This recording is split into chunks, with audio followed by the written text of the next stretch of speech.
Cómo hacer pequeñas animaciones en Blender.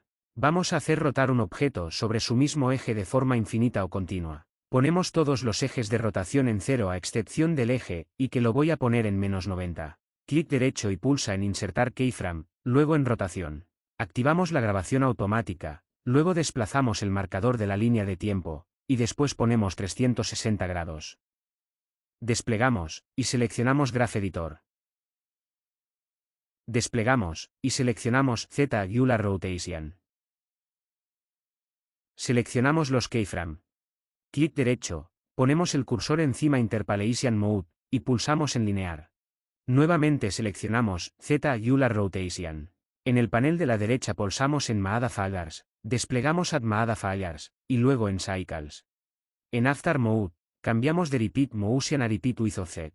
Cambiamos a Timeline. Y vemos que todo funciona correctamente. Cualquier duda dejadlo en los comentarios.